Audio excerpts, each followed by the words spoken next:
Brigadier retired Babar Alauddin साहब हमारे साथ मौजूद हैं। सर शुक्रिया आपके वक्त के लिए। जब से ये रिपोर्ट सामने आई है सोशल मीडिया पर एक एक्सप्रेशन ये भी है कि ये ज़ाती ज़िंदगी है और अभी बानी पीटीआई किसी पिक्चर में भी नहीं है। लेकिन अब अगर इसकी फ्लिप साइड देखें तो चाहे वो पंजाब में बसदार को लगाना हो, चाहे वो अलकादिर यूनिवर्सिटी के लिए ज़मीन लेनी हो, चाहे वो DGISI को, उस वक्त के DGISI को हटाना हो, ये सब चीज़ें जो थी वो इंटरलिंक्ड थी और इसका ट्रिकल डाउन इफेक्ट जो था वो आवाम पर आया और उस तरह से एडमिनिस्ट्रेशन काम नहीं कर सकी उस हुकूमत की जिस तरह से उन्होंने प्लान किया था और लोगों को ख्वाब दिखाए थे। So what's your take on that?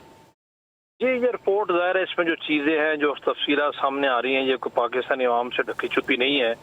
उनका तर्ज हुक्मरानी एक इंतहाई अजीब व गरीब किस्म का तर्ज हुक्मरानी था। चाहे वो लोगों की सिलेक्शन हो, काम करने की सलाहियत हो, सिंसेरिटी हो, सीरियसनेस हो, फैसला साजी हो, ओनरशिप हो, कोई भी आप इस शोबा ले रहे जो कि बुनियाद रखता है गवर्नेंस के लिए, किसी हुक्मरान के लिए, उस पर लोगों ने बहुत सारे क्वेश्चन उठाए हैं। पाकिस्तान में तो लोग उठाते ही हैं, इंटरनेशनल जो जरायद हैं, इंटरनेशनल पीरियोडिकल्स हैं, उसमें भी इस तरह की रिपोर्ट्स पहले भी आती रही हैं और पाकिस्तान के अवाम तो इसका खमियाजा भुगत भी चुके हैं। जो उन्होंने आपने जैसे बात की कि चाहे वो चीफ मिनिस्टर की सिलेक्शन हो, मुख्तलिफ महकमे में जो लोग हैं उनको तैनात करने की बात हो, पोस्टिंग ट्रांसफर्स हो, उसमें बहुत सारे लोग कहानियां लोगों ने सुन रखी हैं। करप्शन इन्वॉल्व रही है, जाति पसंद नापसंद इन्वॉल्व रही है और अल्टीमेटली उसका नुकसान फिर मुल्क को होता है, रियासत को होता है। और उसका नतीजा ये निकला कि जितना नुकसान उनके होते हुए बेसिक स्ट्रक्चर को हुआ, अवाम तक तो कोई फायदा पहुंचा नहीं, अवाम तो उसी हाल में रहे, लेकिन स्ट्रक्चर को जो नुकसान पहुंचा, जो पर्सनालिटीज को जो फायदा पहुंचाया, वो उनको गए हुए अभी 3 साल से ज्यादा अरसा हो गया, अभी तक वो उसके असरात नहीं। और क्योंकि इस हद तक वो चीज सराहियत कर चुकी डिपार्टमेंट्स के अंदर, अफसरों के अंदर, जिसमें अपने फेवरेटिज्म देख लें, जिसमें आप मुख्तलिफ एंगल से लोगों को जो नवाजा जाता रहा है वो देख लें, तो ये ओवरऑल तो बड़ा डिस्ट्रक्टिव होता है सिस्टम्स के लिए। अदारे बनाने में, रियासत का बेसिक स्ट्रक्चर खड़ा करने में बहुत टाइम लगता है, लेकिन उसको ख़राब करने में तो ठीक है। सर आप हमारे साथ ही मौजूद रहिएगा। हमें ज्वाइन किया है शरीक मुसन्नफ़ा है इस रिपोर्ट की, बुशरा तस्कीन साहिबा। शुक्रिया आपके वक्त के लिए। बड़ी डिटेल रिपोर्ट है ये और बड़ी इंसाइट है इस रिपोर्ट में। क्या चीज़ें मज़ीद इसमें हैं जो हमें अभी मज़ीद जाननी है? बिकॉज जो पाकिस्तान में सहाफ़ी रिपोर्ट कर रहे थे उस टेन्योर में वो भी यही बात करते थे कि बहुत करीबी लोग जो है वो यही बात करते हैं कि असर रसूख जो है वो बुशरा बीबी का बहुत ज़्यादा है बानी पीटीआई पे। सो इस रिपोर्ट में मज़ीद क्या महरक़ात हैं जो भी आप हमारे साथ शेयर कर सकती हैं?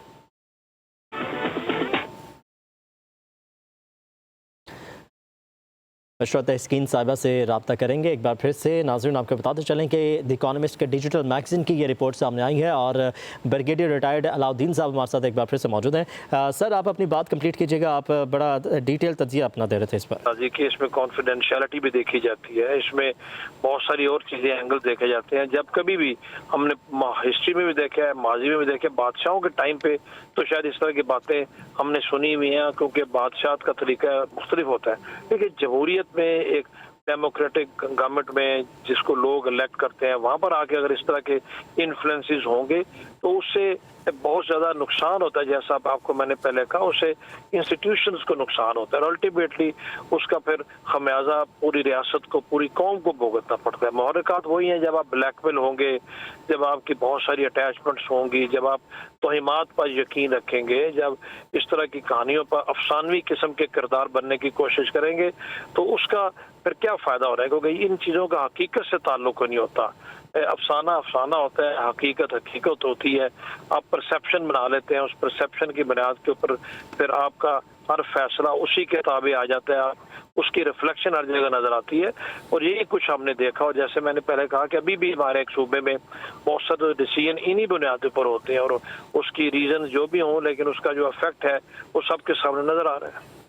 ठीक है सर, ये भी बताइएगा कि इसी टेन्योर में जब पाकिस्तान के सहाफ़ी थी वो भी ये रिपोर्ट कर चुके हैं और मोस्ट इंपॉर्टेंटली जो बहुत करीबी थे सियासी तौर पर उस वक्त बानी पीटीआई के, जो अभी साथ उनके नहीं हैं, वो भी यही बात करते थे कि बुशरा बीबी का बहुत ज़्यादा इन्फ्लुएंस था। क्या शॉर्ट कमिंग्स थी बानी पीटीआई की? बड़ा स्ट्रॉन्ग हेडेड वो आवाम के सामने रहते थे और बड़े कंपोस्ट किस्म के एक फिगर के तौर पर लोग उनको जानते थे, लेकिन क्या शॉर्ट कमिंग्स रही होंगी कि वो इतने ज़्यादा कंट्रोल्ड थे कि त्यारा भी नहीं उड़ान भरता था उनकी इजाज़त के बगैर? और क्या वो अमलियात थी कि वो जिसकी वजह से ब्लैकमेल भी होते रहे?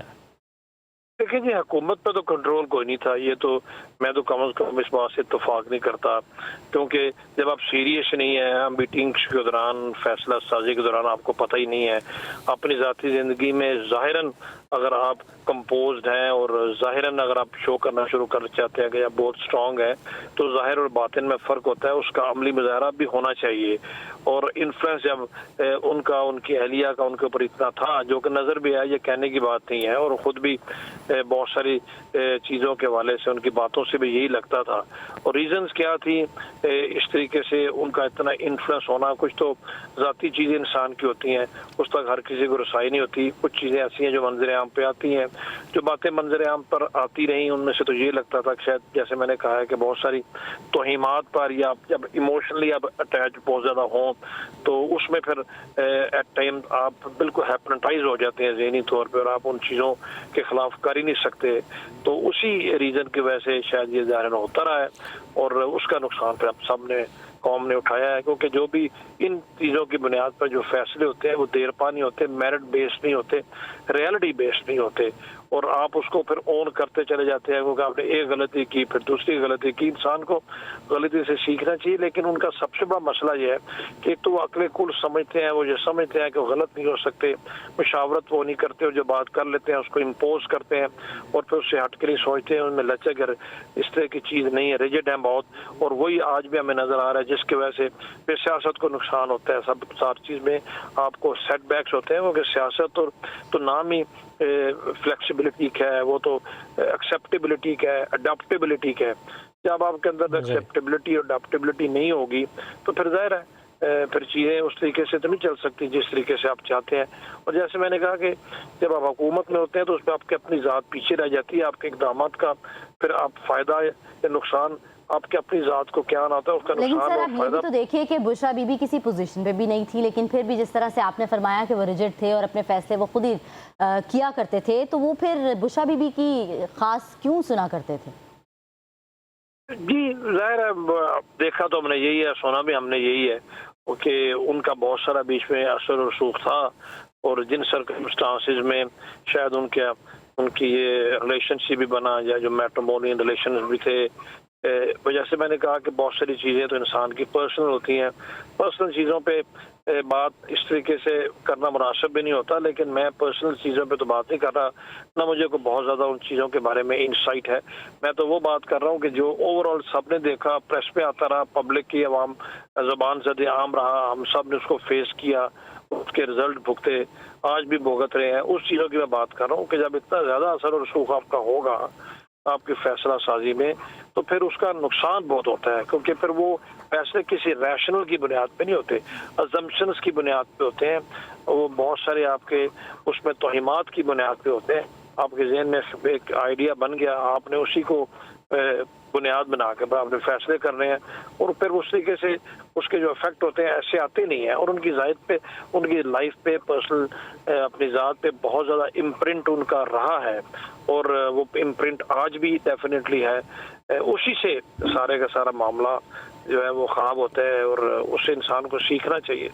लेकिन शायद बहुत सारी काफी सीरियस एलिगेशंस, ऑल्दो पाकिस्तान के सहाफ़ी भी उस टाइम पर ये बात करते रहे थे, लेकिन इस टाइम पर इंटरनेशनल सहाफ़ी की जानिब से ये सामने आया है, और तरदीद भी कहीं ना कहीं सामने आ गई है। और अगर इस एलिगेशंस के ऊपर उन्होंने अपनी तरफ से भी डिफेम होने की भी, तो आपको पता है चांसेस हैं कि वो उस पर कर दें कि भाई हमें इतनी बड़ी बात कैसे की। इस बारे में भी आप कह सकते हैं कि वो एलिगेशंस जो हैं वो सीरियस क्यों लगाए गए हैं, क्या वो अब सामने आए इसके ऊपर? एलिगेशंस तो लोगों पे लगते रहते हैं, खास तो जब पब्लिक फिगर आप होंगे तो एलिगेशन आप पे लगेंगे, ये कोई आज की बात नहीं है। लेकिन एलिगेशंस जो बेसलेस होते हैं, आप उसकी तरदीद भी करते हैं, आप वक्त ज़ाया किए बगैर उसको आप कॉन्ट्राडिक्ट करते हैं, आप उसको कन्फ्रंट करते हैं, और जहाँ पर ज़रूरी हो आप कानूनी चाराजोई भी करते हैं। लेकिन उनके ऊपर जितने भी एलिगेशन लगते रहे हैं, खासतौर पे उनकी ज़ात के बारे में बहुत सारी चीज़ें, एक तो वो कभी उसकी तरदीद नहीं करते, क्योंकि वो आप समझते हैं प्रॉबेबली कि वो इन चीज़ों से बालातर है, उनको उन चीज़ों का फ़र्क नहीं पड़ता। शायद वो बहुत बड़े पॉपुलिस्ट हैं, और उनके बारे में जो भी वो खबर आएगी, वो जितनी मर्जी हकीकत पर मबनी हो, लोग उस पर यकीन नहीं करते, उनको कहते भी ये सुना गया, लोग उनके बारे में ये बात करते हैं। तो एलिगेशन एलिगेशंस अगर हों वो बेसलेस हों, चाहे वो किस नौइयत की भी हों, तो जिसके ऊपर लगती हैं उसको न सिर्फ ये कि तरदीद करनी चाहिए, उसको बड़ा उसको ऊपर कानूनी तौर पर सर अगर ब्रॉडर स्पेक्ट्रम में अगर हम बात करें, बरतानवी जरीदे द इकोनॉमिस्ट बड़ा मोतबर ये इदारा है और उन्होंने ये इंकशाफ किया है। So isn't it embarrassing for me as for you and for all the Pakistanis कि अगर 24 करोड़ आवाम के नुमाइंदा जो वज़ीर आज़म है वो तौहीन परस्ती का शिकार है, या कुर्सी जो है वज़ीर आज़म की वो तौहीन परस्ती का शिकार होगी, ये पूरी दुनिया में इंटरनेशनल फ्रंट पे हमारे लिए एम्बैरेसिंग नहीं है?